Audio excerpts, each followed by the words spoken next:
Good morning, everybody. Thank you very much for your presence at the webinar today, ASEAN Momentum, the relaunch of EU's and Italy's relation with Southeast Asia. I'm Francesca Manenti, Director of Ce.S.I Center of International Studies. We are very pleased to host this morning this webinar that is the final moment of the project ASEAN Momentum that has been granted last year by the Unit of Analysis and Planning of the Italian Ministry of Foreign Affairs. We are very glad today to have a super keynote speakers joining us for the discussion. Lucas Gaidos, Deputy Head of Mission Delegation of the EU to ASEAN. Alessandra Schiavo, Deputy Director General, Principal Director for the countries of Asia and Oceania at the Italian Ministry of Foreign Affairs, and the Director General for Global Affairs. Alizan Mahadi, Director of Research from the Institute of Strategic and International Studies, Malaysia. So thank you very much for your presence today. We will be eager to hearing from you and to collect your insights about, how much the relations between European Union, Italy, and ASEAN is focal and central in this very peculiar and historical moment. Unfortunately, the war in Ukraine has created a new disruptive, event and factors inside the global governments and international affairs, and the repercussion of the conflicts all over the world and in the, let me say, usual way of doing and usually way of thinking that we had adopted in the last 30 years has suddenly changed, and the trends and the repercussion that we are seeing right now could have some spillover that could affect the international system in the long term, in the mid and long term. In this very moment, we are seeing a reshaping and rebalancing of international affairs and a focus that is bigger and bigger and higher on the so-called Indo-Pacific region. In a moment where, the international and political, but also economic trends and relation has been, let me say, frozen or put in danger by these global events. Now the war in Ukraine in the last 2 years, by the pandemic and the long tail of the pandemic, and how much it has been a disruptive moment for, all over the world. We have seen a growing and a rising attention for the Indo-Pacific, for the balances and the reshaping of all the dynamics of this region. In the last 2 years, European Union and Italy as well started to have or improved their focus in this region. And when we come to speak about it, to talk about, to discuss about Indo-Pacific, we can't not take ASEAN and Southeast Asia outside of the picture. First of all, for a geographic reason, Southeast Asia is in the very heart of the so-called Indo-Pacific region. Southeast Asia is, let me say, like the bridge between the Indian Ocean and the Pacific Ocean, and very much all the dynamics, all the balances, all the reshaping of these dynamics and the future trends that will affect and characterize this region, but also the attitudes of international actors insisting on the region, will have Southeast Asia as one of the main characters of all these pictures. That's the reason why we asked our guest speakers to be present today and to join our discussion, for providing some insights and some point of analysis for understanding where we are now. In the last few years, we have seen an improving of attention and an improving of assessment of the importance to reinforce the relations between the European Union and Southeast Asia, especially with ASEAN, that is the association that collect and put together the nations of Southeast Asia. So this is the importance that has been recognized, but which are the steps that has been done so far, and which are the perspective for improving and for putting this relation even farther to a new level. So concluding this, very brief and preliminary framework, I would like to ask to Lucas Gaidos, the Deputy Head of Mission Delegation of the European Union to ASEAN, to take the floor and to join us for sharing his points. Thank you very much. Thank you very much, Francesca, and good morning and good afternoon, everyone. I think that you provided a very comprehensive introduction, so it makes our jobs slightly easier in terms of following up, on the framework that you laid out and the structure itself. Let me perhaps just start by introducing myself. I'm Lukas Gajdos, Deputy Head of Mission at the EU delegation to ASEAN. We are, I believe, the youngest EU delegation that there is. We were established only last year in June by our High Representative. Prior to that, we were attached to the bilateral delegation for Indonesia and Brunei as an entity, as a mission to ASEAN. So when you talk about the European Union stepping up its engagement with ASEAN, I believe that this is just one small example. Before I start with my remarks, I think I would like to use this opportunity, of course, to thank you, the ASEAN Momentum project, to thank Ce.S.I, Centro Studi Internazionali, and of course, Institute of Strategic and International Studies, Malaysia, and of course, the Italian Ministry of Foreign Affairs for providing us with this platform. I believe it will be a very useful exchange of opinions, and I'm also looking forward to reading the report which you alluded to earlier and which you will release in due time. Perhaps only one point of criticism. Why are we not in Rome in person? Jakarta is very gloomy right now. Air pollution levels are rather high. I mean, I would love to be in Rome. So I'm sure it happens at some point in the near future. Anyway, jokes aside, I will try to speak for about 15 minutes, and if you see me looking down or looking slightly sideways, I'm looking at my bullet points. I try to speak in a more informal manner. I think after 2 years of WebExing, Zooming, Google Meeting, etc., that's the least.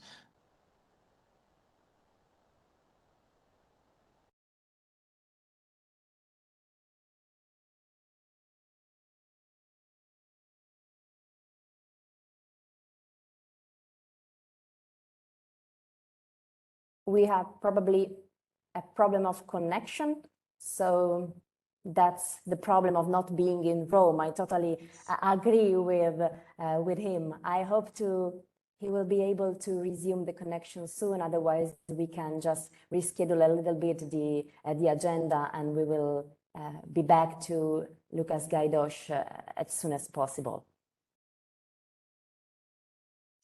Unfortunately, there's some surprises. Okay, so if we don't have any contact with him, we can just ask to Alessandra Schiavo, Deputy Director General, Principal Director for Countries of Asia and Oceania, Director General for Global Affairs, Italian Minister of Foreign Affairs, to join us and to anticipate her presentation, and just for sharing with us, let me say, where Italy is in the process of reinforcing its relation with ASEAN after being granted the status of partner for development, and all the effort that Italy has put in trying to engage more in Southeast Asia, which is the situation now, and according to your perspective, which can be the ways for improving this relation even further. Thank you very much. Thank you very much, Dr. Manenti. I hope you can hear me. So dear, I also hope that Mr. Gajdos will be able to join us very soon. Good morning, Dr. Mahadi, and dear online participants. Good morning, everybody. I would like, first of all, to thank Ce.S.I for inviting me for this virtual roundtable today, which testifies, on one hand, the very good collaboration between Ce.S.I itself and the Ministry for Foreign Affairs and our joint efforts to promote open debates online, and on the other hand, also the intensity of the attention and the ever-growing attention, I would say, that Italy devotes to ASEAN, both at the official level and also within the civil society and the academic world. As you mentioned, Francesca, there, Dr. Manenti, the spillovers of the Ukraine war make it only even more essential that we strengthen and use all possible regional fora, such as ASEAN and the First Line, as tools to enhance peace, security, and protect dialogue. Italy does indeed attach a very profound importance to the development of its relationships with ASEAN, both as a whole, I mean, as an organization, and with its single components. So, I mean, of course, it's all its member states. And there is no doubt that ASEAN has become a key partner in the Indo-Pacific, a vast, very diversified and strategic macro area, regrouping countries which represent a considerable quota of the world population, and where there are some of the largest and fastest growing economies of our planet, or where in any case the economic prospects remain sound, albeit with some worrisome disparities. And I think, for example, of Myanmar and Sri Lanka right in this moment. And where a region where 1/4 of global maritime trade passes through, the Strait of Malacca in particular, between Malaysia, Indonesia, and Singapore, are a key transit route with a strategic geoeconomic and geopolitical importance. But despite having been severely hit by the pandemic, ASEAN is expected to recover and grow faster than the world average. Before the war in Ukraine, the total GDP of the region was forecasted to expand by around 5% every year. Even in 2020, which was the most critical year in terms of economic performance for the whole planet, at least in the most recent years and so far, as for now, ASEAN countries had the second least negative impact in exports at global level, following only China. So focusing on our bilateral relations and dimension, Italy's trade with ASEAN countries has grown the most during the last 5 years. Not only that, among the European Big Five, Italy, France, UK, Germany, and Spain, Italy is the country that shows to have suffered the smallest impact from the COVID-19 crisis in its relationships with ASEAN, despite the enormous challenges that the pandemic has exerted, as we unfortunately all know only too well, on logistics, imports and exports and supply chains worldwide. In 2020, our exports from ASEAN countries decreased by 11.4%, while those of the other big four shrank by a minimum of almost 13% to a maximum of over 22%. Our imports decreased by about 7.5%, while those of the other four nations, with the only exception of Germany, showcase a contraction ranging between 10 and 15%. The resilience of the bilateral trade that we have with ASEAN countries is yet another confirmation that our relationships are getting deeper and stronger, notwithstanding the quite difficult, if not gloomy, at least in 2020, economic outlook. For ASEAN, Italy stands fifth in terms of exports and third in terms of imports among all EU countries. At global level, Italy stands at the 17th partner of ASEAN, talking about trade, of course. This is why our country is committed to strengthen its cooperation with ASEAN and to ensure the implementation of our development partnership. And we will continue to work in this direction with a genuine spirit of openness to our dialogue partners' needs, and really we're in a constructive and we would say dialogic attitude. In this context, last June 10th in Jakarta, our Deputy Minister for Foreign Affairs, Mr. Manlio Di Stefano, and the ASEAN Deputy Secretary General, Mr. Singh, co-chaired the second joint committee on Italy-ASEAN Development Partnership and agreed upon the new steps forward, adopting a very concrete and substantial document outlining 62 practical cooperation areas, the so-called PCAs, for the period 2022-2026. The PCAs reaffirm our endeavors to cooperate with our ASEAN friends in a wide range of fields, such as peace and security, good governance and human rights, trade, investment and private sector development, science, technology and innovation, information communications technology, people-to-people exchanges, disaster management and humanitarian assistance, health, environment and climate change, culture, connectivity, and sustainable development. Our approach in working hand in hand with our ASEAN counterparts has already allowed us to put in place many important projects with the development partnership and to tailor-make many others related to cybersecurity, counterterrorism, and police cooperation. And with regards to police cooperations, these projects are related in particular to strengthening ASEAN's fight against organized crime and the protection of civilians in peacekeeping missions. The overriding variety of the mission of the projects envisioned is so wide that I would like to elaborate a little bit more on the most important ones of them. As for development cooperation, first of all, I would like to emphasize our commitment to the enhancement of green energy transition, connectivity, and digitalization, where Italy has conquered a profound knowledge that we wish to share with our ASEAN partners. Secondly, we intend to contribute, of course, also within the EU, to build a lasting and human-centric connectivity to give further impulse to the multiplication of people-to-people projects, also within the EU, of course, as I mentioned already, and to promote more fellowships directed essentially to the youth and aimed at nurturing a culture of exchanges, which is what we need most in our tumultuous times. With the spirit of inclusiveness and genuine collaboration with ASEAN, we are now working on new training initiatives of cybercrime, environmental protection, sustainable fishing, coastal development, space cooperation, training courses for ASEAN young diplomats, and a learning platform on environmental cases for ASEAN judges, also thanks to the precious support of the International Development Law Organization.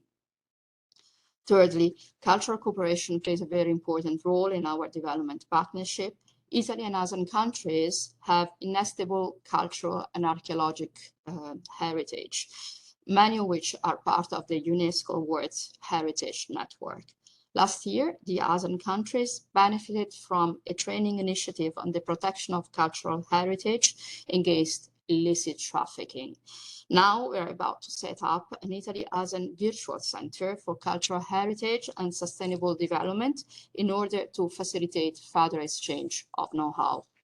As for development cooperation, I would like to stress our engagement in the fight against COVID-19 in Southeast Asia, which was also one of the most affected areas in the world. In the framework of our G20 presidency last year, we stood for a stronger support to the most vulnerable and unaffected countries, especially in the distribution of vaccines, being cautious that no one is safe until everyone is safe. In this regard, Italy donated 10 million vaccine doses to ASEAN countries, Indonesia, Vietnam, and Cambodia, especially through the COVAX facility and the EU civil protection mechanism. And furthermore, we allocated 2.5 million euros in favor of the COVID-19 ASEAN Response Fund. Last but not least, I would like to recall Ce.S.I's editorial project on the Italy-ASEAN Partnership for Development and Sustainable Development, funded in 2021 by the Directorate General for Global Affairs. The project consisted in the publication in Malaysia, Indonesia, and Singapore of articles focused on sustainable development, green energy, and digital economy, in order to stipulate reflections on possible avenues of collaboration between Italy and ASEAN in these particular fields. Let me conclude by highlighting the important role that civil societies and think tanks, both from Italy and ASEAN countries, not only for the implementation, but also for the future of continuous progress for our development partnership. We all need to feed a wide, open, as accurate as possible, and I would say even creative debate on how best to leverage on the potential of ASEAN, to which trade, economic power, demographics, and security challenges are shifting. and to act as a driving force for global peace and security. Let me also say that our further increased attention to ASEAN precedes by exactly 1 year the approval of the European Union strategy on the Indo-Pacific. We were granted the status of development partner of ASEAN in September 2020, and the very important and really praiseworthy strategy of the European Union on the Indo-Pacific was approved exactly 1 year after. This means that our attention to the region precedes also the taken into consideration on a common level at the European Union of the importance of this region. I do not mean to say, of course, the European Union was not aware of the importance of this area, not at all, but that, of course, we were also trying to move ahead as much as possible together with our European partners. Thank you so much for the attention. Thank you very much. Absolutely, thank you very much for your insights and for having shared such a comprehensive framework of how much Italy is trying to engage with Southeast Asian and with ASEAN in different fields that are and represent, let me say, the very heart of the possibility for reinforcing this cooperation. I would like just to remark a few points. The first one is, of course, the attention that Italy is paying for being open to partners' need, that when it comes to try to relaunch the relation with ASEAN, that is such a, let me say, dynamic and comprehensive association with different souls at the inside, it is indeed very important to try to understand how to approach such a variety reality for being effective in the relations. And the other point that I would like to strengthen, beside the importance for Italy to share the knowledge, so not just to have a one flow direction relations, but two flows in order to be a really partner and not just interlocutor for the region, is one of the points that really impressed me the most, belonging to also the idea that Italy tried to move ahead of the European Union attentions toward this area. That means that Italy can also be one of the drivers inside the European Union for pushing a more comprehensive attention from the European Union side toward this region, especially in this very complex international moment that we are living in. So thank you very much. And I would like to give the floor back to Lucas Gaidos, the Deputy Head of Mission of Delegation of the EU to ASEAN.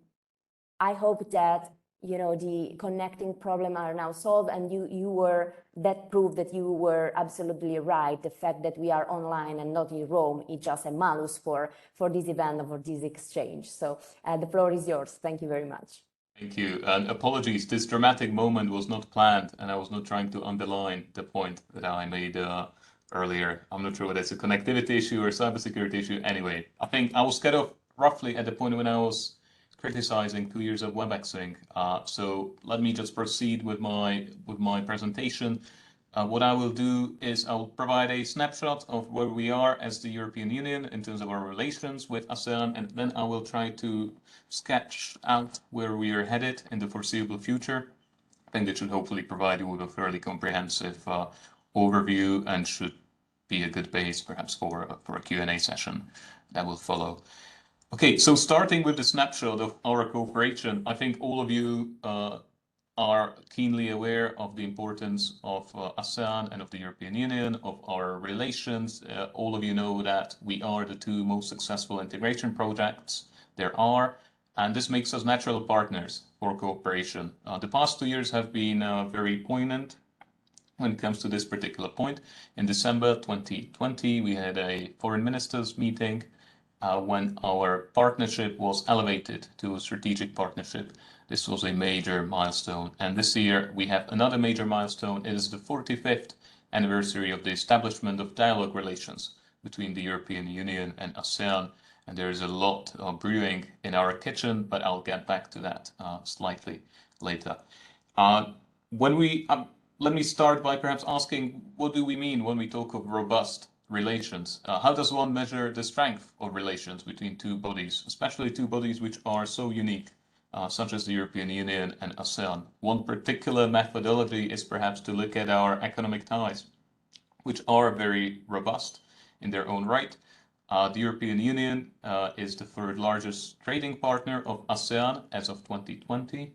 We were behind China and the US, and also the third largest source of foreign direct investment for the region, yet again behind the US and China, so in slightly reverse order.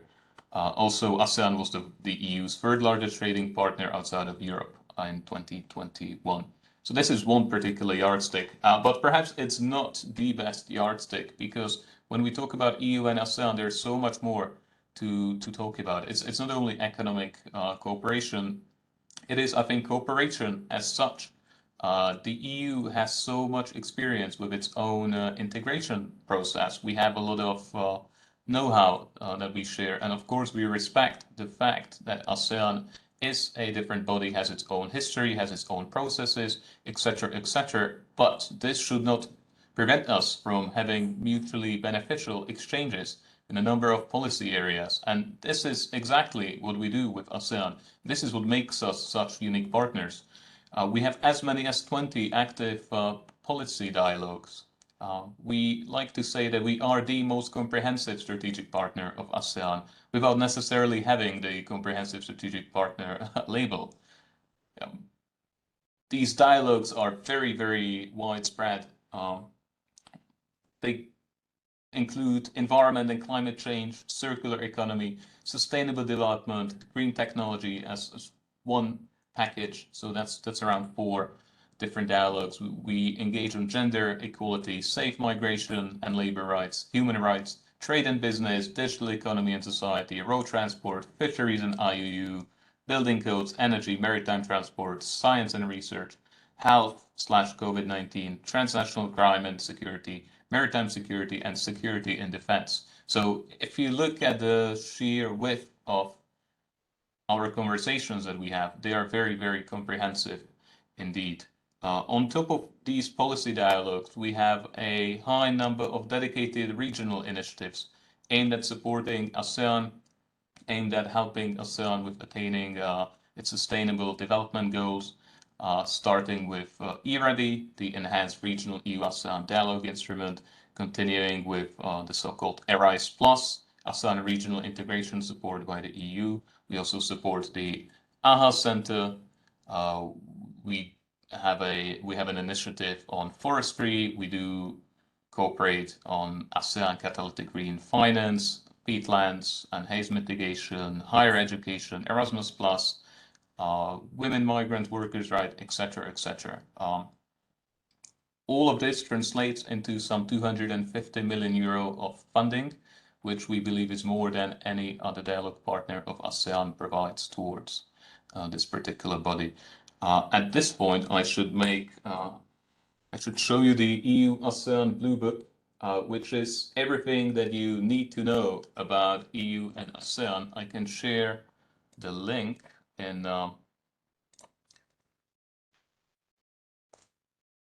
our chat, and everything that I just outlined is featured in this book and much more. You can also see individual stories, the so-called success stories, which really show you how these programs impact people's lives, both in Southeast Asia and in the European Union. You can see that they make tangible difference. Also, each year the Blue Book is thicker than the year before. So I think last year was 112 pages. This year it's 135 pages. It really reflects the fact that we keep doing more and more. Having talked about all of these positives, there's perhaps one area in which we could do more, and it is the area of security. Our security ties are perhaps less robust compared to development cooperation and economic ties. As you all know, the European Union is not part of the East Asia Summit. We're not part of ADMM Plus either. So I think this is something that we will continue to chase in the future. Okay, having outlined where we are, the question is, why do we engage ASEAN? I mean, this is a question which we get every now and then, and there's a number of different angles to it. There's a number of different answers to be provided. In short, we want ASEAN and Southeast Asia to be successful. And we believe that in order for the region to be successful, it needs to remain stable, because stability is an absolute precondition for its economic growth and a key enabler of prosperity. And Southeast Asia has been able to profit from stability, which has led to economic growth over the past few decades, and we believe that this is the way it should remain, and the European Union as such should do its utmost. Going back to stability, I think all of us are very much aware of the intensified geopolitical rivalry in the region over the past few years, and these geostrategic developments happening in and around Southeast Asia are bringing their own and very often very complex challenges. The center of gravity of the world is shifting closer and closer to Southeast Asia, but so is geopolitical competition, intensifying territorial and maritime disputes, unprecedented increases in military spending. All of this put peaceful coexistence in Southeast Asia under strain, and we very much feel that the reverberations and ramifications of this intensified rivalry are being felt well beyond the region. It's something that we observe with no small degree of concern. And of course, as it was rightly pointed out in the beginning of today's webinar, we as Europeans are very much aware of the value of peace, especially as Russia's war of aggression against Ukraine has once again reminded us that peace, stability, and respect for international law cannot be taken for granted. Going back to ASEAN, basically we understand that our relations with ASEAN do not exist in a vacuum. So when we look ahead towards future development of our relations, we cannot ignore all of these different geopolitical variables. We cannot discount them. We cannot ignore them. So what do we propose? First and foremost, we believe that the region of Southeast Asia needs to preserve ASEAN centrality, and ASEAN has to be in a position to make its own choices which benefit first and foremost its own development. And we believe that ASEAN centrality has been the anchor of ASEAN's success throughout its existence. And this year, ASEAN celebrates the 55th anniversary of its founding. Again, what does this mean in policy terms? I think this is when I get to mention our Indo-Pacific Strategy. That's something that Ms. Schiavo mentioned earlier, but let me elaborate on it a bit more from the European Union's perspective. When we engage, sometimes we hear from some sides that the European Union is not an Indo-Pacific power. So our involvement in the affairs of this broader region of the Indo-Pacific with ASEAN at its heart is questioned. But what we say in response is that when you look at economic relations, Europe and the Indo-Pacific are responsible for more than 70% of the global trade in goods and services and 60% of foreign direct investment flows. So basically, both the Indo-Pacific with ASEAN at its heart and the European Union have a stake in global prosperity and global economic growth.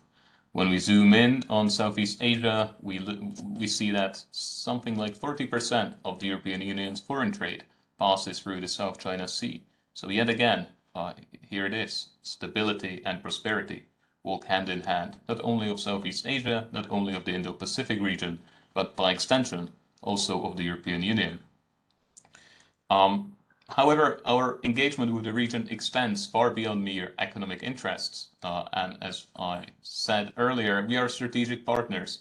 And in many cases, we are also major development partners.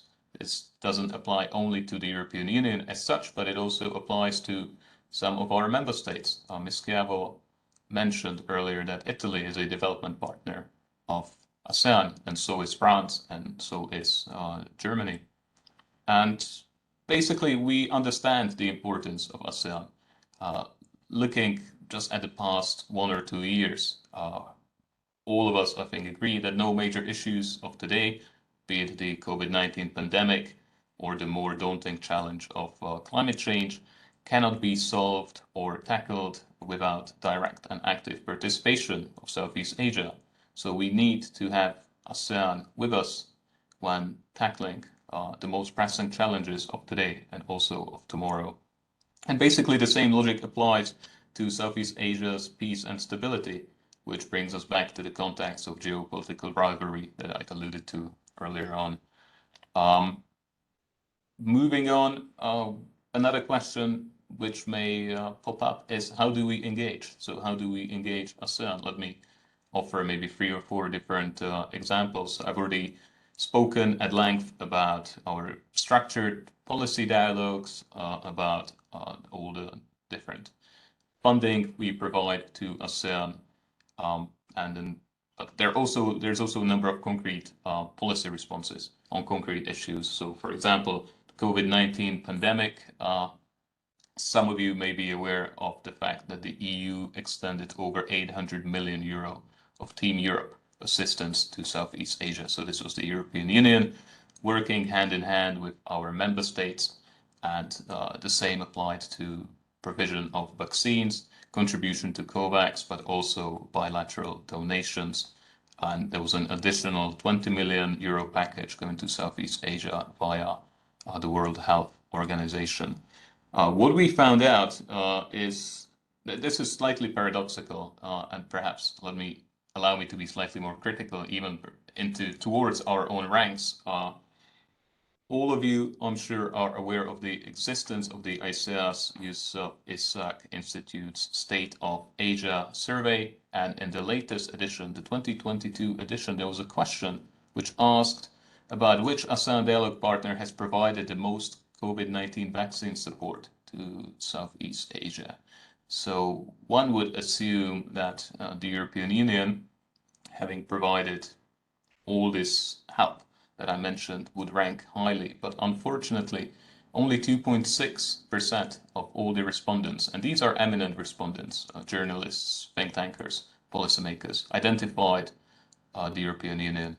China ranked very highly, 57.8%, and the US 23.2% was second. So I think this was an interesting paradox. The visibility or invisibility of the European Union in the region, it is something that sometimes we have to grapple with. Okay, another important area is climate change. Last year, a Green Team Europe initiative with ASEAN was announced by the European Union.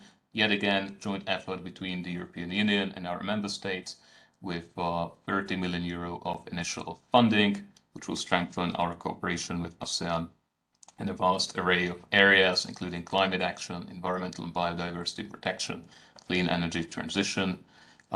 Shifting towards security, towards South China Sea, the EU has been a principled actor. We do not take sides, but at the same time, we never fail to mention the importance of rules-based order and international law, including the 1982 UNCLOS and its dispute settlement mechanism. And to this end, we continue to support the ASEAN-led process towards an effective, substantive, and legally binding code of conduct, which should not prejudice the interest of third parties or partners. Where does all of this lead to? What is our ultimate aim as the European Union? Our ultimate aim is to make sure that ASEAN maintains ample room to maneuver and has sufficient, reliable, and credible options amidst the ongoing geopolitical rivalry. And we believe that we are sufficiently and uniquely equipped to do this, and more importantly, welcomed by the region to engage it in such a way. Yet again, let me return to the Yusof Institute State of Southeast Asia 2022 survey. There's a question: who is the preferred third partner of ASEAN in hedging against the uncertainties of US-China strategic rivalry? And the European Union has been number one for a fair while. So last year, I believe we received 40.2% of the vote.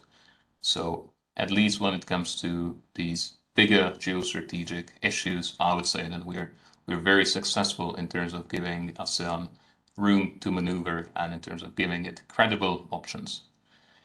Okay, I'm nearing the end of my remarks, but let me outline further steps. So what are we doing in terms of turning all of these ideas and ideals into concrete actions? We have the Indo-Pacific Strategy, of course. ASEAN is at the heart of the region, but also at the heart of this document. There are as many as 31 direct mentions of ASEAN in the document, and we have 7 areas in which we want to engage the region: sustainable and inclusive prosperity, green transition, climate change, ocean governance, digital partnership, connectivity, security and defense, and human security. Going forward, our outreach will continue to be guided by our values, namely rules-based international order and multilateral solutions that lead to inclusive and effective cooperation. And this is something that we share with ASEAN, I believe, and all of us believe. It makes us natural partners, which is something that I said at the very beginning of my remarks. One last point, perhaps, towards the end of this year, the EU-ASEAN Commemorative Summit will take place in Brussels. And this is really an unprecedented event, unprecedented in its scope, to have 27 EU member states leaders plus 2 European Union presidents engage their ASEAN partners. This will be a major event. It's keeping us very busy. It will keep us very busy until the end of the year.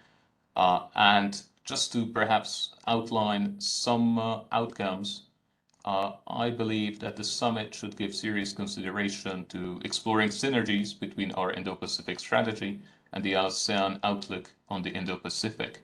As you know, this is something that has been done with a number of other strategic partners of ASEAN, namely Japan and India. I think it is about time for us to do something similar.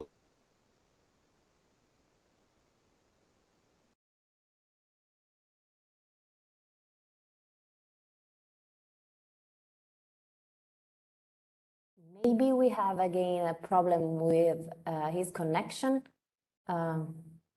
Just at the end, we were, for discovering who was the killer, the murderer. But okay, probably we will try to reconnect with Lucas Gaidos again, just for summarizing some points of his presentation that I found really interesting. The most striking point for me, at least, was how much the perception inside ASEAN can be detached from the reality in the case of the vaccine, for example, and how much European Union can do or can try to do more for filling the gap with the perception and the public debate of the role and the space that US and China has inside the public debate in the ASEAN.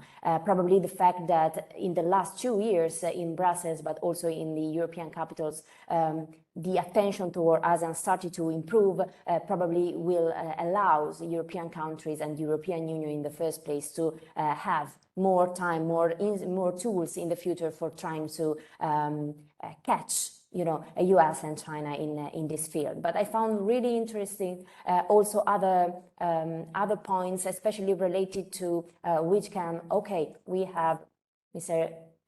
Gaidos again. Yes, I'm back, and I do apologize again. I think it's something to do with our firewall. I know what it is. But yes, I heard you saying that we got cut off just as the murderer was discovered, right, at this apex moment. So anyway, I was talking about the ministerial statement on connectivity. Another possible deliverable would perhaps be to deepen our cooperation on sustainable development. As you know, sustainable development has been a major theme for the European Union. It's also a major theme for ASEAN. As we try to recover from the pandemic, we believe that we should do so in a sustainable manner. And lastly, another expectation of mine with regard to this summit is to a strong political impetus to the implementation of our EU-ASEAN Plan of Action 2023 to 2027, which is being negotiated these days. Okay, so that were the further steps in our relations, and let me perhaps just very briefly conclude before I get cut off once again. So in our engagement with ASEAN, the EU will continue to be a principal partner and a credible alternative that enables ASEAN to be stronger amidst or despite geopolitical rivalries that continue to affect the region of Southeast Asia. In our engagement as the European Union, we believe in inclusivity, and we offer to cooperate with all partners of ASEAN, and our cooperation is not directed against any partner of ASEAN. In development, we champion sustainability that leads to better lives for all. In trade, we believe in a level playing field that leads to mutually beneficial outcomes. We believe that these synergies and close alignment in values between the European Union and ASEAN will further strengthen our strategic partnership. And perhaps just one last sentence from me, let's return to the very title of this event, ASEAN Momentum, the relaunch of EU's and Italy's relations with Southeast Asia. I hope that I've managed to convince you that we have some very solid foundations to build upon, and that the current momentum is very decent indeed, and will hopefully propel us to new heights. Thank you very much for your attention. Thank you very much. Thank you very much, really, for your presentation and for having shared such interesting points with us. I was just mentioning how much struck me the idea that EU still need to try to fill the gap with US and China for shaping and for change the perception of ASEAN's public debate and public opinion in being, EU's effort really perceived as one of the strongest one in terms to cooperation and to opportunity to develop cooperation. But again, I found really interesting the idea also that ASEAN stability and Southeast Asia stability is crucial also for the stability of the strategic interests and the European Union itself. In the last 6 years, maybe we have spoken a lot about connectivity, how much connectivity is important, digital connectivity, human connectivity. The geography has a little bit, changed, especially after the pandemic. We realized that there is the geography again inside the picture, and how much without the connectivity is impossible to get to be closer, even if we are geographically apart. And the idea that the stability of Southeast Asia is really important and matters also for the European Union stability, in some sense, let us to reshape, to be back to the time where the pandemic has not disrupted the idea that the connection and the digital, any kind of connection really matter. And the final point, also looking at the summit that you mentioned at the end of the year, probably you mentioned that the weakest point, the weakest pillar right now in EU-ASEAN relations is the collaboration on security.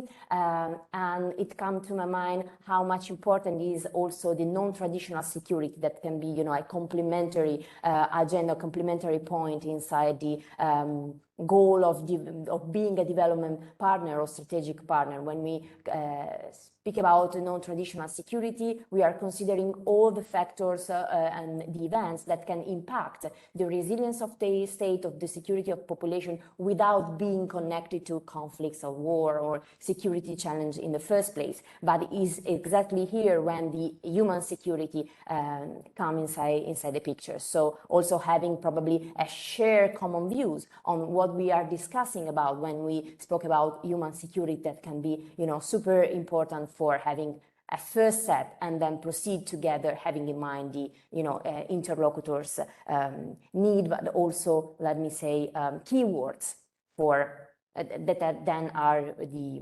what really shapes the path for the collaboration. I would like, so thank you very much, Mr. Gaidosh. I would like to ask to Alizan Mahdi to take the floor. Alizan Mahdi is Director of the Research of the Institute of Strategic and International Studies Malaysia, that has been our partner in this long journey that has led us to closing the project ASEAN Momentum. Thank you very much for being here. Alizan has been also one of the experts that contributed to the paper that we will release in the next few days. And Alizan, the floor is yours. Thank you, Ms. Manenti, and distinguished guests, ladies and gentlemen, a very good afternoon from Malaysia, good morning, depending where you are. First of all, I would like to, of course, thank Ce.S.I and the Ministry of Foreign Affairs Italy for inviting me and ISIS Malaysia to be part of this very exciting project, as mentioned, as part of ASEAN Momentum. And I think, as mentioned by previous speakers, there is a certain optimism, there is a certain momentum in terms of the relations that both, at least from the ASEAN perspective and ASEAN member states, that we are looking forward to. I suppose my remarks will be, I'll try to give the perspective from a Southeast Asian perspective after listening to the two speakers. And I'll just discuss some of the current landscape within the region, some of the challenges that we face as well, and also the way forward in EU and ASEAN relations. Let me just begin by saying that ASEAN is, of course, not insulated by all the challenges that were mentioned earlier that we face currently. COVID-19 has really reversed years or even decades of progress within the region. The war in Ukraine has impacted our economies, disrupted supply chains, affected food security, and so on. And this, of course, has affected our livelihoods, well-being, including our food security, and challenged our efforts to eradicate poverty. But despite these kind of more immediate challenges, I would say in the medium and longer term, there is still what I would say cautious optimism of what the future holds for Southeast Asia. ASEAN is already the 5th largest economy in the world. It's on track to become the 4th largest economy by 2030. And with more than 60% of the 700 million population being under the age of 35, there's a lot of optimism for increase in productivity, increase in innovation, and the potential to leapfrog as well remains promising in the region. And even during the height of the pandemic, I think this was highlighted a bit before, that investments continue to rise in the region, with the share of FDI rising from 11.9% in 2019 to 13.7% in 2020. So ASEAN's role in global trade is also increasing, with intra-trade amongst the region increasing by 25% between 2010 and 2019, and the value with non-bloc partners around 33% in that same period. Now, the increase in global share of world GDP and trade means that interdependence of ASEAN and the global economy is now stronger than ever. So not only stability, political stability in the region will affect the world, but now economic stability within the region will also affect the world. As the world looks to build back better and recover from the devastating impacts of COVID-19, the region is already making some plans for recovery, and this includes the ASEAN Comprehensive Recovery Framework. And it focuses not only on immediate recovery, but also on reimagining ASEAN beyond COVID-19. So it's a very forward-looking approach that includes focus areas such as digital transformation and the transition to sustainable development and resilience to drive the economy moving forward. So this is again in line with this cautious optimism held in the region, that there is promise for the region despite these hard times. Now, well, there is a promise of a bright future in ASEAN. It is very genuine, but also not naive. There is a recognition that we are currently at an inflection point. Strategic challenges and dilemmas abound, both externally and from within the region. Firstly, like most parts of the world, rising global inflation threatens economic recovery in the region. And the average inflation rate in ASEAN rose from 0.9% in January 2021 to 4.7% in April 2022, and further higher inflation rates projected for this year. So this again has resulted in rising food prices, energy prices, and this in turn will result in reducing consumption, investment, and more importantly, as I mentioned, reversing development outcomes, such as increasing the undernourishment of people within the region. But perhaps the most striking strategic challenge from a regional perspective, as highlighted by the speakers before, is the geopolitical competition that impacts upon the dilemma for implementing ASEAN centrality. Now, Southeast Asia, as you mentioned as well, sits at the figurative heart of the Indo-Pacific and has become a focal point for major competition today. We have seen the rise also and the expansion of unilateral arrangements, such as the Quad, AUKUS, that is also expressly connected to the Indo-Pacific. Now, ASEAN's outlook on the Indo-Pacific demonstrates both the fact that not only ASEAN recognizes that the Indo-Pacific is here to stay, but also the need for a more coordinated foreign policy in line with ASEAN's centrality. Nonetheless, this geopolitical landscape will test its member states and its commitment to ASEAN centrality. Notwithstanding the external strategic challenges that ASEAN faces, ASEAN will also need to grapple with some internal challenges as well. And this includes the need for further economic integration. Now, progress has been made towards ASEAN Economic Community Blueprint 2025, and the region also faces a challenge for the need for further integration in a time where there is a global trend of deglobalization occurring across the world. Now, this is, of course, exacerbated by supply chain disruptions due to COVID-19 and the war in Ukraine, and non-tariff barriers continues to be on the rise within the region, affecting key sectors such as food sector. Also, the Myanmar crisis has also become a litmus test of ASEAN and its principle of consensus. While consensus is the bedrock of ASEAN and regional cooperation, the crisis also showed the challenges to move forward in addressing similar issues in a pragmatic way. Furthermore, the crisis demonstrated that the region is diverse, and the role of ASEAN to achieve unity and diversity will be tested. Moving forward, ASEAN needs to be bold, and indeed, it needs to be reimagined. Now, I'd like to move to EU and ASEAN cooperation, but these challenges only serve to demonstrate that ASEAN will need to continue to evolve and continue to work with strategic and development partners to achieve the potential and promise of the region that I outlined earlier. In this context, the EU and ASEAN have long established a relationship, interacting with each other on economic, trade, and political levels for more than 4 decades, and further cooperation is very much welcome. And as highlighted by Mr. Lucas earlier, this year we celebrate 45 years of formal relations. As strategic partners, the focus on achieving a green and inclusive, sustainable development, sustainable connectivity is very much in line with the goals and vision of ASEAN that I highlighted earlier. And this is very much in line with the ASEAN Social Cultural Community Blueprint, but also the Comprehensive Recovery Framework. In this context, ASEAN is always looking for concrete mechanisms for cooperation. And here, strategies such as the EU Global Gateway that seek to increase economic cooperation and support smart, sustainable investments and quality infrastructure can elevate the partnership across EU and ASEAN moving forward. More specifically, functional economic and development cooperation to build back better and support economic recovery provides a constructive opportunity for strategic engagement in the region. While engagement on the maritime domain and security issues are very much welcome, should be enhanced, and will continue at this moment in time as ASEAN struggles to meet the 2030 development agenda. Enhancing functional economic and development cooperation provides tangible outcomes to the EU and ASEAN relationship. This also includes enhancing trade relations with Italy as well as cooperation that leverages on Italy's leadership in issues such as climate change, which Italy has, of course, shown through its leadership in the COP26 presidency, disaster risk reduction, as well as protection of both our natural and cultural heritage, mentioned earlier, and as well as enhancing people-to-people connectivity. The EU-ASEAN relationship in this sense is unique as it transcends regional development and prosperity and internalizes the aim towards global well-being, as well as partners in integration as well, as mentioned by the previous speaker. Moving forward, it is essential to continue to build regional blocks with shared goals to pursue deeper and more meaningful inter-regional cooperation.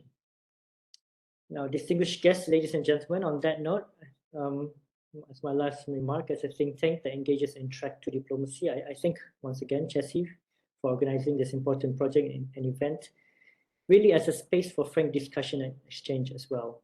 So we hope we can continue efforts such as these in the future. With that, thank you for your kind attention.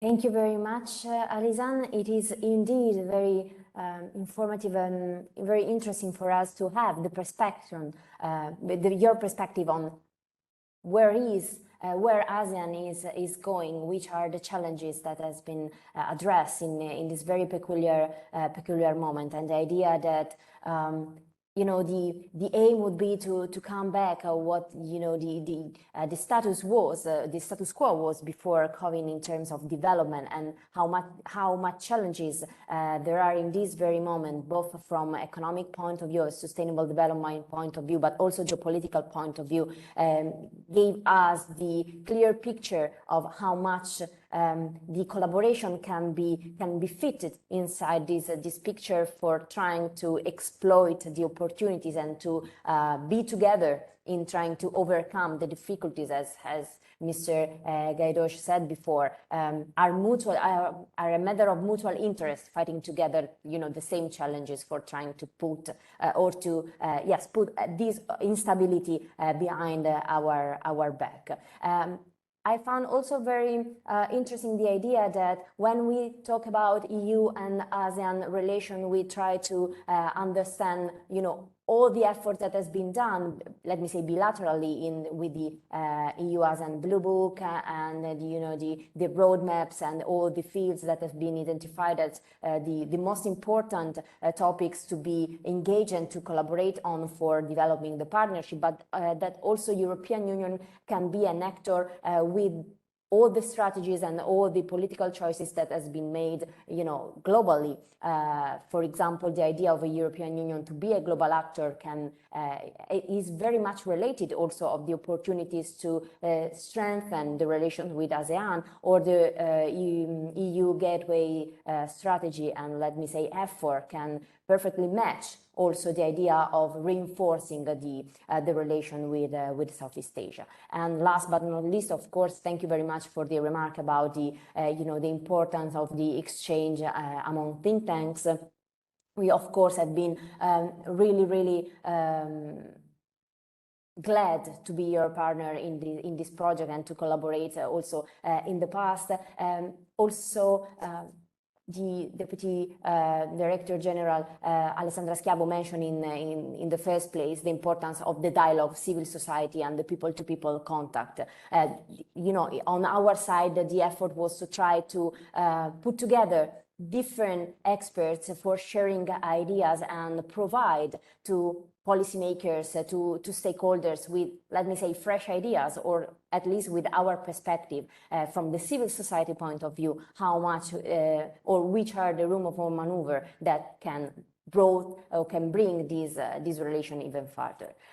Before concluding our session with the recording closing remarks from Romani Kanakur, Madam Ambassador of Thailand to Italy and Chair of ASEAN Committee in Rome, I would like just to briefly recall to other attendees that if they will like to join the discussion in a few minutes, we will open the floor for question and answers, but also for comments. And of course, we will ask to our expert that collaborated to write the report to join for a few comments. So thank you very much to all our guest speakers, and I would like to ask to Alessia if she can stream the recorded closing remarks from Madam Ambassador Romani Kananurak. Thank you very much.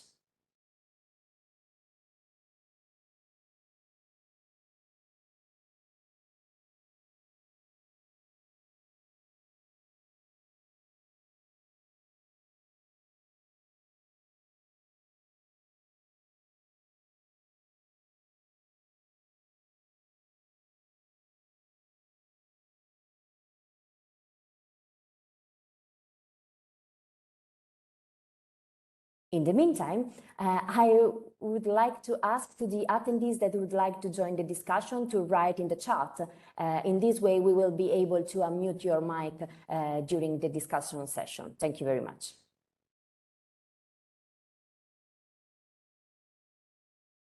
Excellencies, Mrs. Francesca Manenti, Director of Ce.S.I, distinguished participants. First of all, I would like to extend my appreciation to Ce.S.I for inviting me to deliver closing remarks at the webinar, ASEAN Momentum, the relaunch of EU's and Italy's relations with Southeast Asia.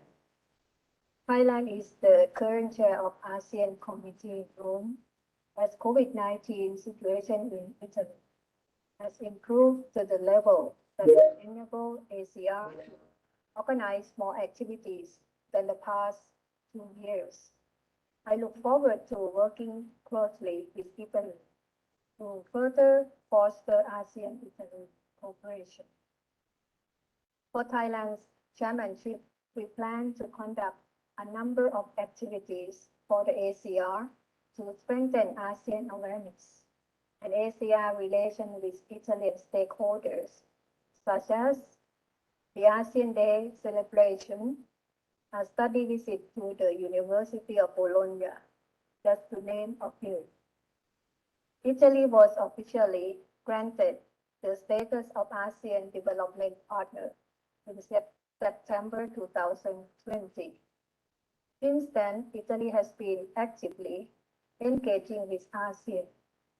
The implementation of various capacity building initiatives with ASEAN on peacekeeping, police cooperation, disaster risk management, and youth demonstrate Italy's strong commitment to foster deeper cooperation with ASEAN. We also appreciate Italy's participation at the sixth high-level brainstorming dialogue on enhancing complementarities between the ASEAN Community Vision 2025 and UN 2030 Agenda for Sustainable Development, organized by the Ministry of Foreign Affairs of Thailand, in collaboration with the UN SCAP on 30th May 2022 in Thailand. With a view to reinforcing ASEAN's sustainability agenda, Thailand has introduced the concept of biocircular green economy model, or BCG, as an alternative strategy for ASEAN in a post-COVID-19 era. The BCG model in this connection can be applied as a framework of action that complements the complementarities initiative. In light of the COVID-19 pandemic, ASEAN has come up with several initiatives to address the socio-economic impact of the pandemic. In this regard, we welcome Italy's intention to contribute to the COVID-19 ASEAN Response Fund. The adverse consequence of the COVID-19 pandemic highlighted the need for closer cooperation in promoting sustainability and resilience so that we can withstand future challenges. As the ASEAN Coordinator on Sustainable Development Cooperation, Thailand has been entrusted by ASEAN to examine the BCG economic model as an alternative strategy for sustainable and inclusive growth. We look forward to forging cooperation with Italy in relevant areas of the BCG model, such as renewable energy, waste reduction, low carbon development, and green industry through knowledge sharing and best practices. Excellencies, ladies and gentlemen, the EU is a valuable partner of ASEAN. The elevation of the ASEAN-EU relations to a strategic partnership in 2020 has injected new dynamism into our long-standing relationship. We look forward to working with the EU and Italy on a wide range of issues of strategic importance, such as maritime security, cybersecurity, and connectivity, as reflected in the current ASEAN-EU Plan of Action. The partnership and cooperation agreement constitutes the crucial part of our partnership. In this regard, we share the EU's intention of working to complete the PCA between Thailand and the EU as soon as possible. Moreover, the EU is the third largest investor, and trading partner of ASEAN. Therefore, the conclusion of the ASEAN-EU FTA will open up greater economic and trade opportunities for our business communities and will be a major boost for our post-COVID-19 recovery. Furthermore, the Ministry of Commerce of Thailand has been in close consultation with the EU to resume Thai-EU FTA negotiations. Thailand's ambition is to work with the EU in crafting a durable, mutually beneficial FTA that is fully implementable by both sides. We also welcome the EU's commitment to forging cooperation with ASEAN Center for Sustainable Development Studies and Dialogue. Such cooperation will contribute to ASEAN's efforts to achieve long-term resilience and sustainability. We look forward to the ASEAN-EU Commemorative Summit to celebrate 45 years of ASEAN-EU relations in Brussels in December this year. ASEAN stands ready to work with the EU to prepare for substantive outcomes and deliverables. To this end, I hope that this discussion will contribute to proactive discussion on the strengthening of ASEAN-EU strategic partnership at the ASEAN-EU Commemorative Summit, through which Italy can play an important role in moving forward our cooperation. The ASEAN Committee in Rome stands ready to promote cooperation and enhance relations between ASEAN, Italy, and the EU in various aspects of mutual interest. Thank you for your kind attention. Trust me.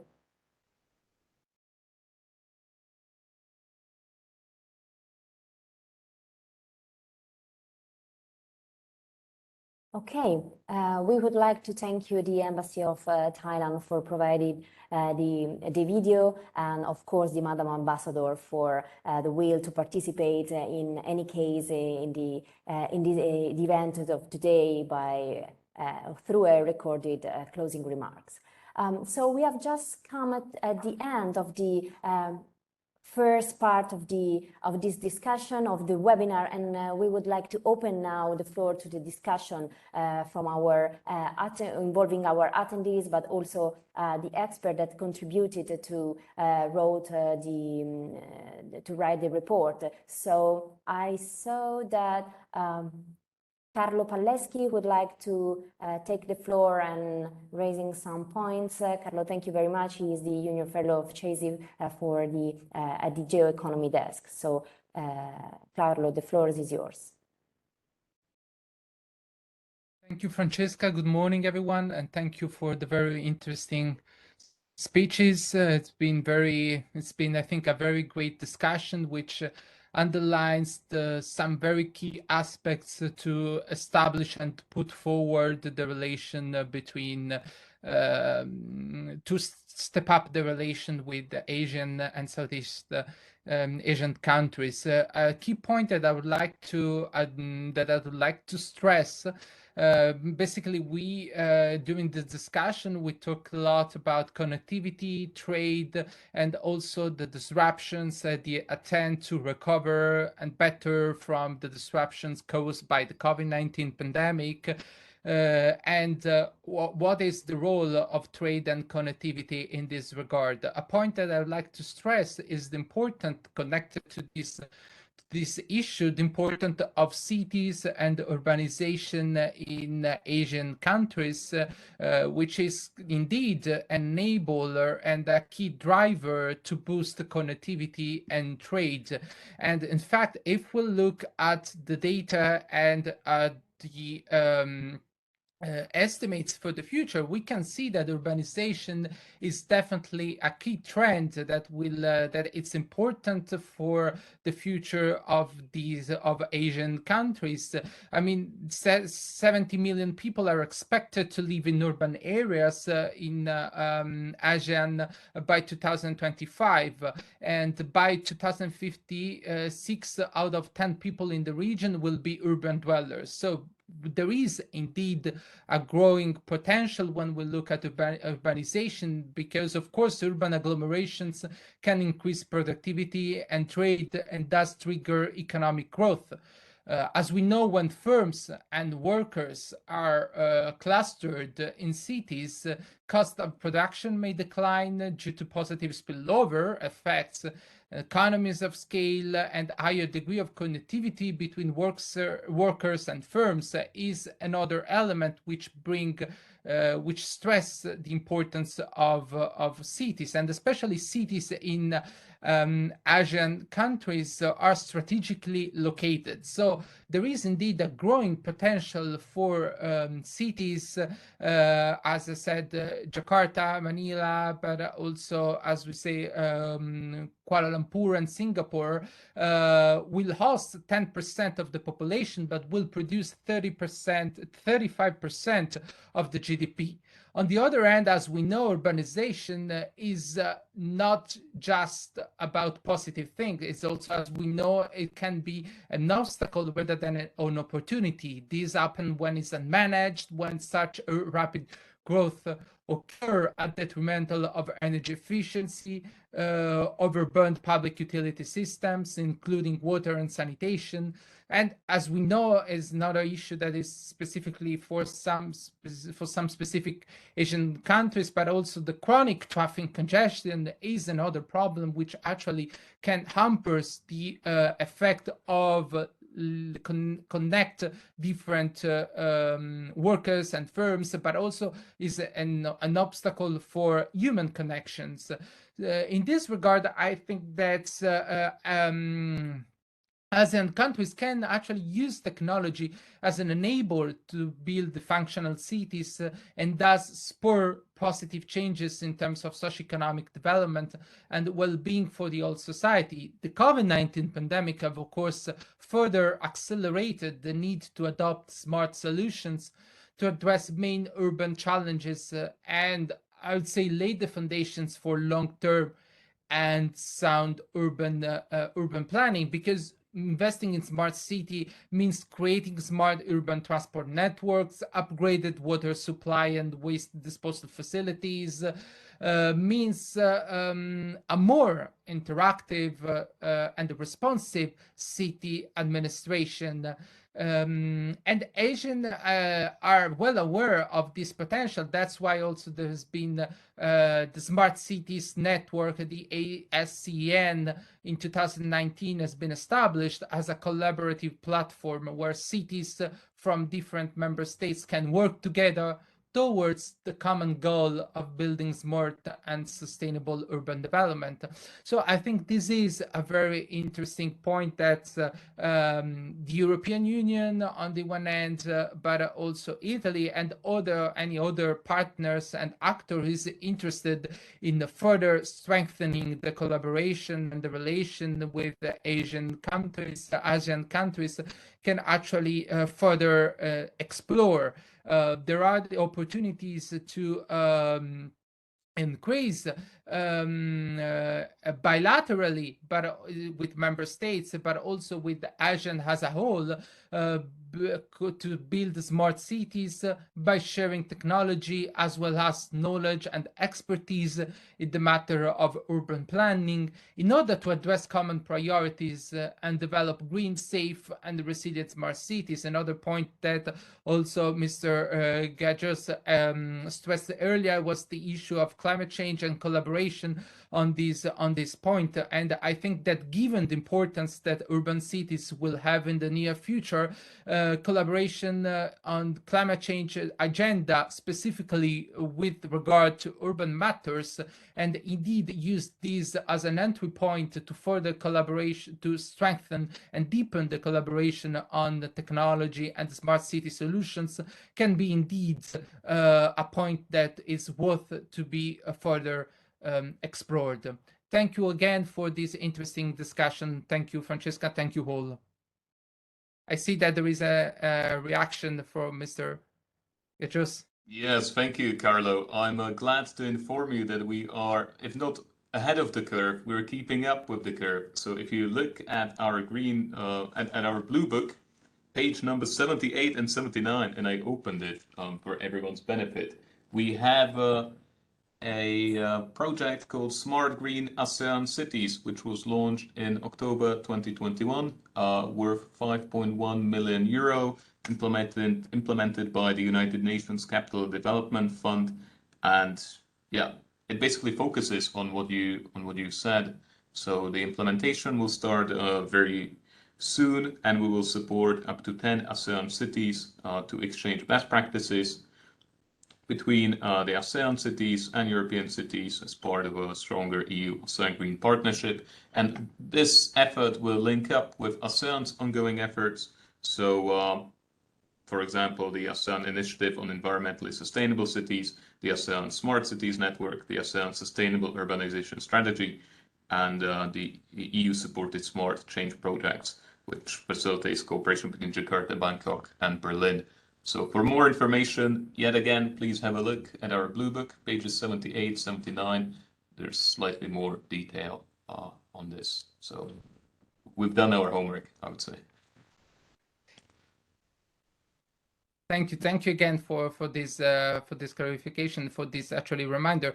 It is indeed in the final report dimension to the Smart Green Asian Cities program. So you will find in the report that is that Ce.S.I will share. Thank you very much. Indeed, smart city is one of the crucial points, especially for understanding where the compass is pointing, for revealing the possible ways for improving the cooperation. So thank you very much, Carlo. I think that we have a few questions from the attendees. I don't know how to proceed. Okay, perfect. So Ms. Bonini, the floor is yours if you would like to introduce yourself and then raise your question or your comment. Thank you very much. Thank you. Good morning, everybody. I'm Aurora Bonini, member of Orizzonti Politici. Thank you so much for your contribution on such a relevant issue that is the relation between the EU and the ASEAN. I believe that for the European Union, it's really important to collaborate with countries that are perceived as not like-minded countries to prevent polarization, and also to fill the gap between China and the US, as you said before, in its own way, in an approach focusing on human security and also non-traditional security. I have a question for you regarding the nature of the European Union and ASEAN relations, and also the effect of the revitalization of EU-ASEAN relations. The ASEAN indeed has a flexible structure where countries are linked by a relationship of trust and friendship rather than norms and bindings. And the leading principle is the respect of state sovereignty. And this is mainly because the ASEAN countries have really different histories, structures, and sizes. Indeed, in ASEAN, there are both democratic states and autocratic regimes, and consist countries that have been European colonies and countries that have not been colonies. So considering that, I would like to ask you if you think that this relaunch of the relations with the European Union and also the European Union's single member states with the ASEAN countries can lead to more consistency within the ASEAN organization. I'm not only referring to consistency at the political level, but especially with regards to issues such as connectivity, digitalization, and green transition. So do you think that this relationship will lead to more consistency, or the European Union is maintaining different approaches depending on the country? I'm interested in all speakers' views because I think they can offer different point of views. Thank you so much. Thank you very much, Bisonini. I don't know who would like to take the question first. If Mr. Gayadosh or Mr. Mahdi Alizan would like to briefly answer. I've already spoken, so let's ask Mr. Alizan Mahdi to kindly go first, and I can follow perhaps. Thank you, and thank you, Ms. Aurora, for the question. I think it's a very relevant question, and one I touched upon in my remarks is this beauty of unity in diversity, but also it causes a problem as well. First of all, as you correctly pointed out, one of the major challenges in ASEAN is its diversity in democratic systems and stages of development, in different cultures, and so on. And that has always been a challenge for, again, ASEAN centrality, because it is very diverse in its objectives as well for every country. Now, whether, again, due to this diversity, and if you follow ASEAN, the principle of non-interference and so on, the overwhelming feeling is always to maintain that diversity. So that is again, both the beauty and the challenge of ASEAN itself.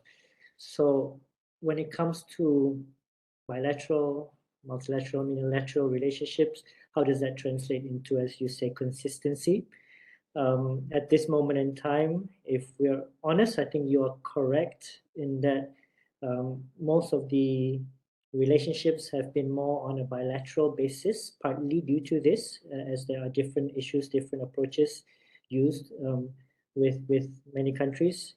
But this is where ASEAN centrality will be tested.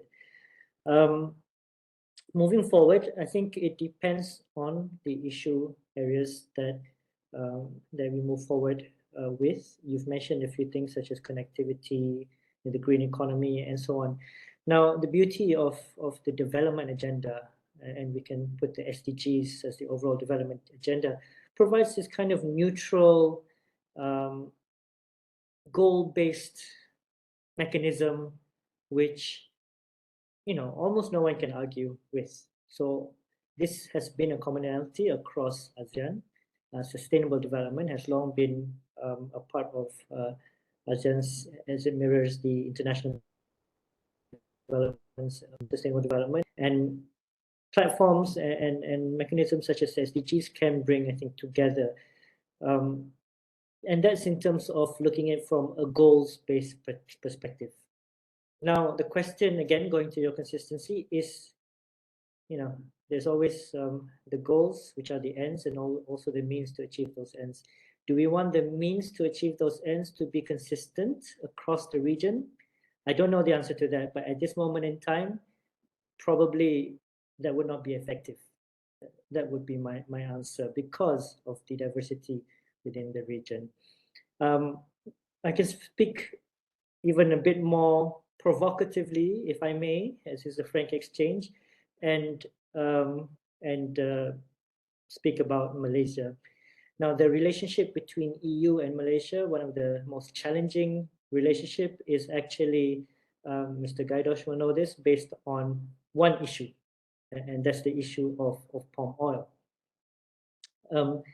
And this issue of palm oil has resulted in the stalling of the free trade agreements and so on. So again, talking about consistency, the issue is very different across. I won't go into this issue of palm oil, but it's very different with Malaysia. Maybe there's similarities with Indonesia, but not with other member states of ASEAN.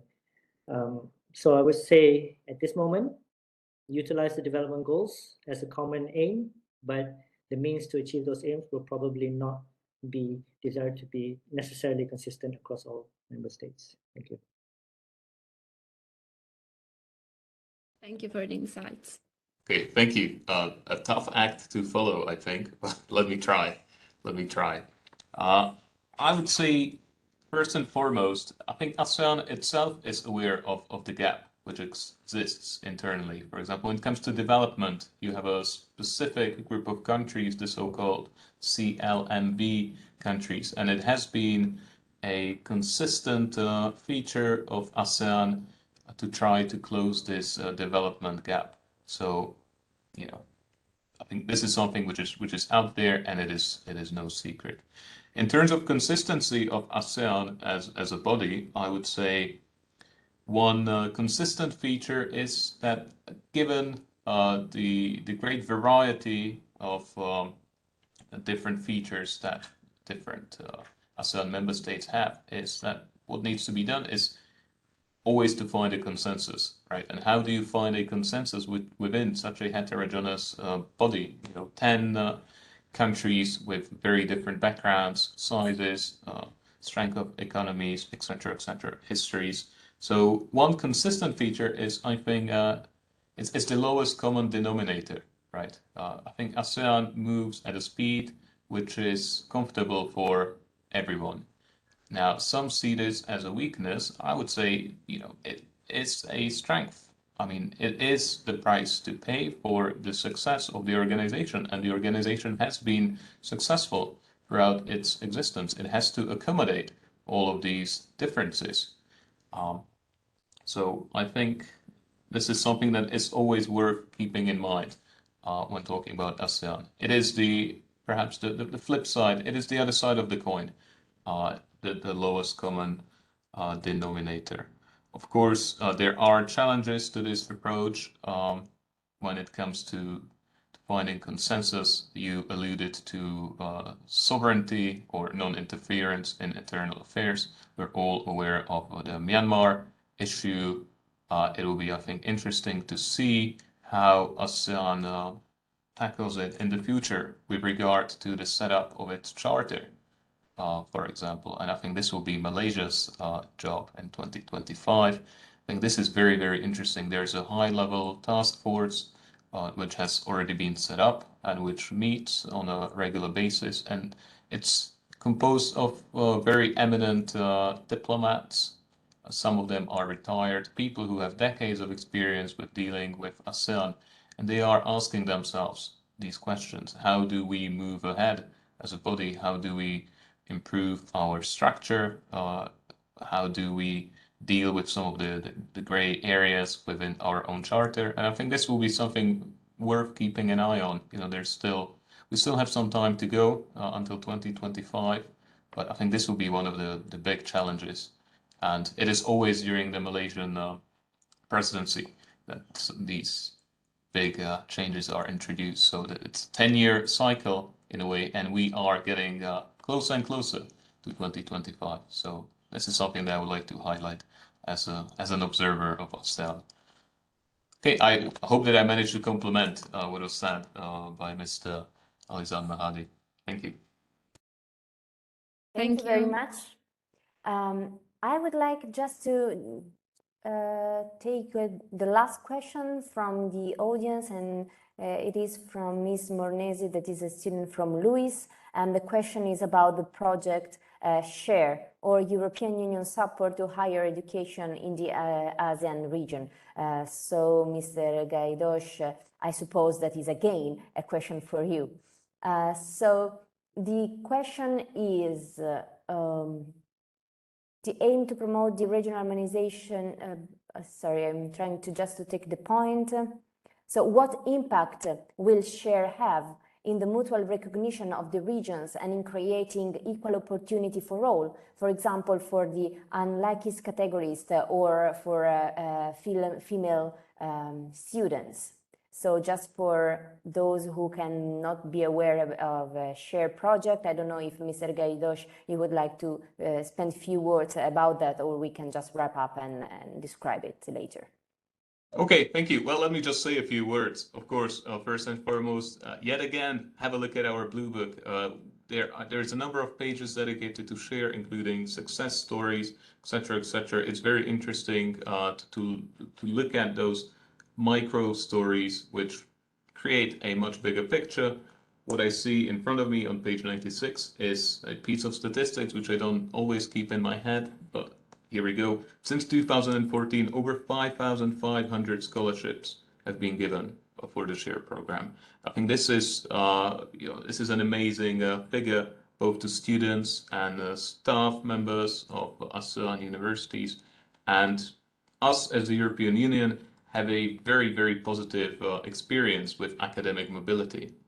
As you know, as some of you know, having taken part perhaps in Erasmus in Europe, it is really one of the defining features when it comes to European identity. Mobility of young students, of academic staff does not cost that much, but has really, really far-reaching consequences, and in a very positive manner. That is, so this is something that we try to share, as the name suggests, with ASEAN. And there's a lot of success stories, not only in our Blue Book, also in our social media channels. We will have an education fair in early August this year. So again, keep an eye on our social media channels, have a look at our Blue Book, and this is something that we are immensely proud of, the SHARE program, and we'll continue supporting it for the foreseeable future and beyond. Thank you. Thank you very much. I would like to thank all our guest speakers for their presence today and for the interaction. We have run out of the time we have at disposal for this webinar. So thank you very much to the guest speakers again for all that they had shared, and thank you very much for our attendees that had the opportunity to interact with us and to listen from us and to be present at this webinar. We really hope that ASEAN Momentum will be just one of the initiatives that we will be able to carry on till the end of the year, but also in the next futures, because again, just for concluding with positive ideas, European Union, European countries and ASEAN recognize actually that in this very complex global situation, there are some spaces that can be fulfilled both from EU and ASEAN together for trying to have a new kind of relations, or to bring this opportunity of cooperation even further and create, you know, in Europe we call it strategic autonomy, in ASEAN the ASEAN way, but we have a few first steps to do together and then explore how these relations can really be put further. So thank you very much again. Have a very nice day and see you soon. Thank you. Bye-bye. Thank you. Thank you all.